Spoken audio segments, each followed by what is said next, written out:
E aí pessoal, beleza? Esse é o Quadro Negro, um canal para falar de matemática e negritude. E hoje, por incrível que pareça, eu vou falar de psicologia. Pessoal, como todo mundo sabe, eu amo estudar matemática, é o meu assunto preferido. Só que eu me interesso também por várias outras ciências, como filosofia, história, ciência política, um pouco de neurociência, um pouco não, adoro neurociência. Então eu consumo muito conteúdo dessas coisas, mas uma coisa que eu gosto muito é psicologia. E aí eu estava num grupo de WhatsApp num dia desses, e eu vi um print de uma pessoa do grupo, de um grupo de matemática, e eu encontrei esse livro aqui, A Psicologia da Invenção na Matemática. Só pelo título eu falo assim, meu Deus do céu, que coisa mais maluca, eu preciso ler isso imediatamente. E aí foi uma saga, porque o livro eu não achei na internet, aí eu pedi, comprei o livro pela uma editora aí e tipo assim, demorou quase um mês para o livro chegar. Foi um custo, eu tive que mandar mensagem para ele de novo e tal, enfim. Aí chegou, não tem nem uma semana, e eu já comecei a devorar esse livro. E eu queria falar um pouquinho sobre ele hoje, e mais especificamente sobre uma parte do livro, uma página que me chamou bastante atenção. Mas, bora lá. Então, o livro ele fala, obviamente, da psicologia da invenção matemática. Esse autor aqui, Jacques Hadamard, eu acho, não sei pronunciar muito bem o nome, ele é bem famoso, pelo que está falando no livro. Ele já fez contribuições em várias áreas da matemática e áreas adjacentes. Então, com certeza é uma pessoa que sabe muito bem do que ela está falando. Não é uma pessoa, digamos, que veio de fora, que analisou a matemática do ponto de vista psicológico, mas ela em si não sabe matemática. Esse cara sabe muito matemática. Não sei se ele é vivo ainda. Não, mentira, não. Tá aqui. Tá falando, né? Ele influenciou. Deixa eu colocar aqui para ficar mais próximo de ver. Ele influenciou praticamente todos os ramos da matemática contemporânea, particularmente a teoria de funções, a hidrodinâmica, a mecânica, a teoria de probabilidades e a lógica. Nessa época, tinha essa permissividade que hoje, infelizmente, não tem tanto, o que é uma das minhas maiores tristezas, que é você conseguir passear por diversas áreas numa vida só, digamos assim, sabe? Num tempo finito você conseguir contribuir desde hidrodinâmica até lógica, realmente é algo que hoje dificilmente você faz, embora seja legal tentar. Então, beleza, eu não vou falar do livro todo, até porque eu tô tipo no segundo capítulo ainda, só que eu tenho um negócio que basicamente eu pego muitas coisas e leio. Quando eu começo a ler uma coisa, eu leio um pedacinho, aquilo ali me desperta algum interesse, eu paro, vou pesquisar, ler, não sei o que, e aí quando eu vejo eu já parei de ler o livro. Mas então eu vou pular direto para a parte que realmente me interessa. Mas antes, só passando pelas páginas, ele faz uma apanhada a respeito de como é que se introduz a questão do assunto em si. Ele faz uma consideração interessante que com certeza vale a pena fazer até um outro vídeo a respeito, que é, por exemplo, sobre Poincaré. Reza a lenda, né, que o Poincaré ele descobriu a resposta para um problema que ele estava trabalhando há semanas, para não dizer meses. Ele descobriu a resposta para esse problema quando ele estava entrando num trem, saindo de uma cidade para outra. Eu descobri esse fato num outro livro, que eu também quero comentar um dia, que chama Aprendendo a Aprender, e que fala bem sobre neurociência mesmo. Então eu já sabia que isso aconteceu, e a justificativa é que quando você está estudando, quando você está num processo de trabalho intelectual intenso, você basicamente está ativando um tipo específico de atenção, que é o modo focado, certo? O modo focado é aquele modo em que você realmente, por exemplo, o que eu estou fazendo agora. Eu estou de frente para o celular, falando, e eu estou prestando toda a atenção exatamente naquilo que eu estou fazendo, e de uma maneira muito específica.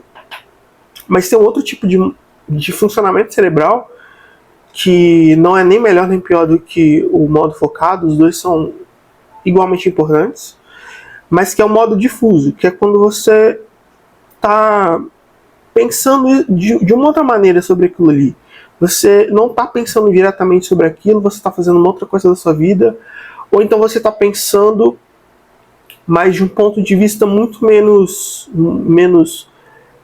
rígido sobre aquilo ali, e ainda assim você está pensando naquilo. Então, ou seja, o cara estava literalmente entrando dentro de um trem e ele falou assim: putz, descobri. Por quê? Porque o cérebro dele estava trabalhando naquela parada, mesmo ele sem saber.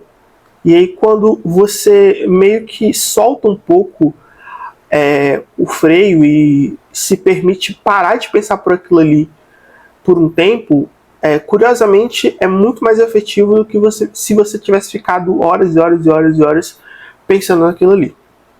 Vamos pegar um trecho aqui, deixa eu procurar um trecho interessante.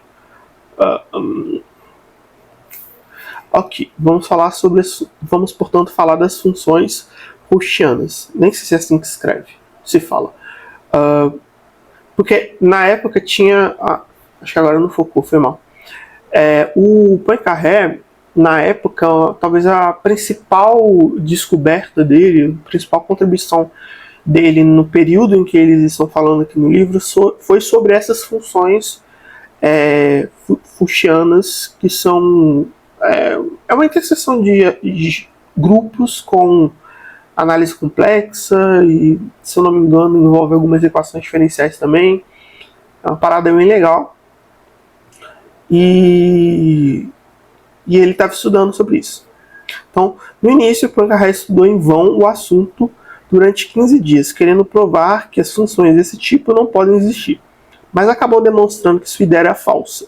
Durante uma noite de insônia, em condições que retomaremos adiante, ele construiu uma primeira classe dessas funções. Depois quis encontrar para elas uma expressão. Eu quis representar essas funções pelo quociente de duas séries.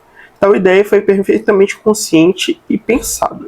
Guiava-me pela analogia com as funções elípticas. Indagava quais deviam ser as propriedades dessas séries se elas existissem, e cheguei sem dificuldades a formar as séries que denominei teta-fushianas. Nesse momento, eu deixava Caen, onde morava, para participar de uma expedição geológica organizada pela Escola de Minas. As peripécias da viagem me fizeram esquecer minhas buscas pela matemática. Olha só, é isso que eu estava falando. Então ele ficou um tempão lá, tentando sobreviver a uma excursão, uma expedição geológica, que com certeza não é uma coisa muito fácil de se fazer, e a coisa foi tão cansativa que ele deixou a matemática por um tempo. Ao chegar em Coutances, subimos num trem para fazer um passeio. No exato momento em que eu pus o pé no estribo, veio minha ideia, sem que nada que eu estava fazendo, que eu estava pensando, me preparasse para aquilo. As transformações que eu havia utilizado para definir as funções fushianas eram idênticas às da geometria não euclidianas.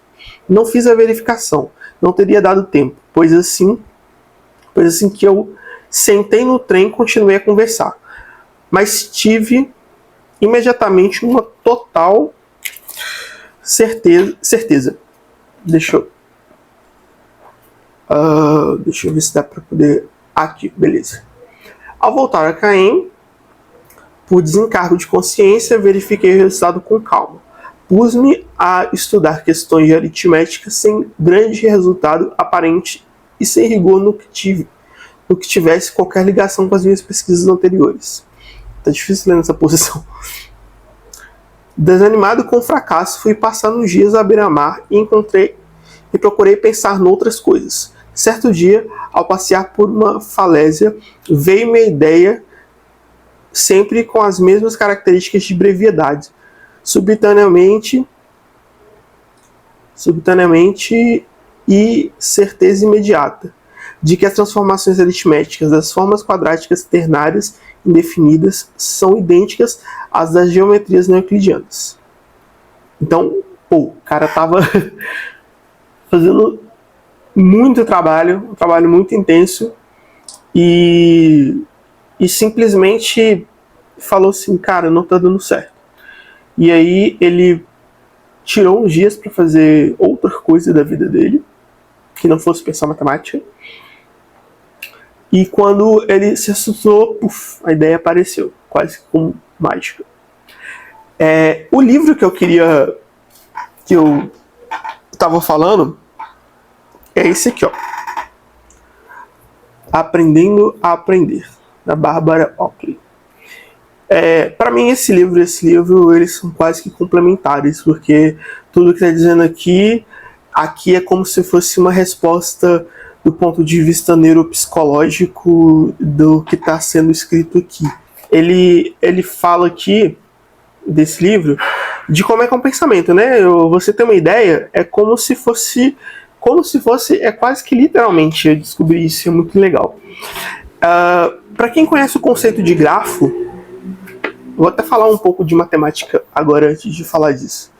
Para quem conhece um conceito de grafo é basicamente o seguinte: você tem os vértices, um conjunto de vértices, e você tem um conjunto de arestas, que são, podemos pensar em segmentos ligando esses vértices, né?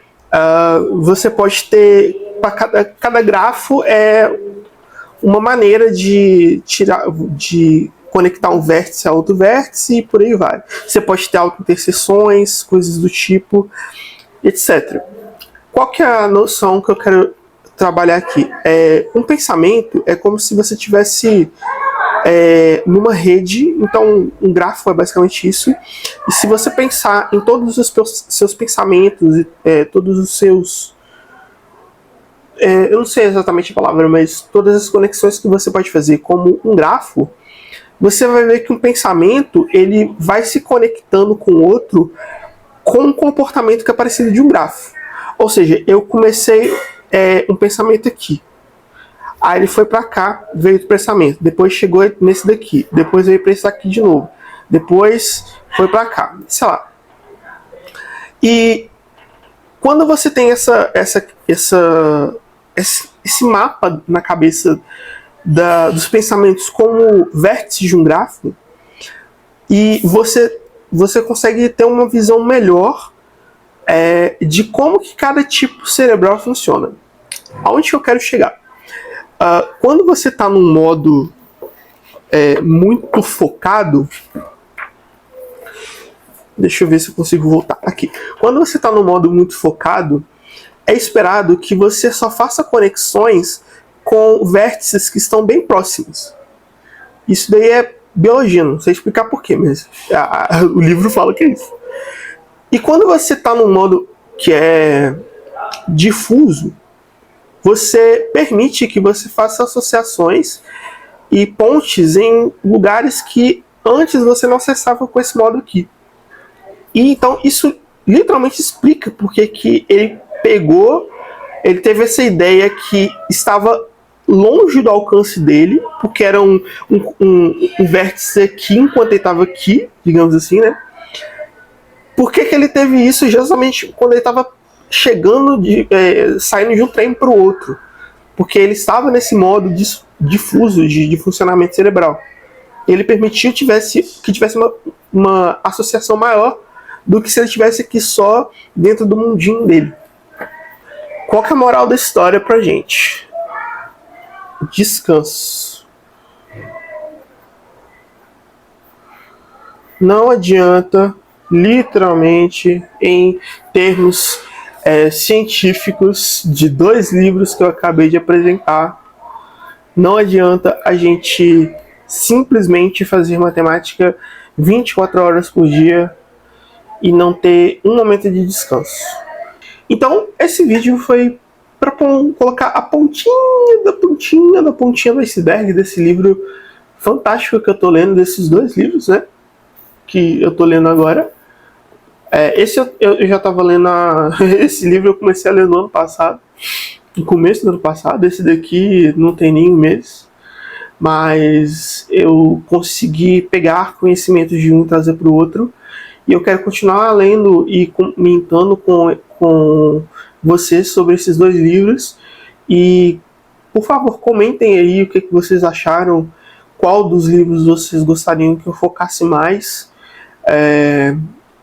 E aí a gente vai trocando essa ideia, porque realmente eu gostaria de saber o que vocês acham também, o que funciona para vocês, porque nada disso aqui também é um dogma, né? Cada pessoa funciona de um modo, talvez para outra pessoa ficar focadão num determinado momento faz sentido, e às vezes até faz mesmo, sabe? Mas eu quero ouvir vocês, sinceramente, e espero que vocês tenham gostado, e valeu!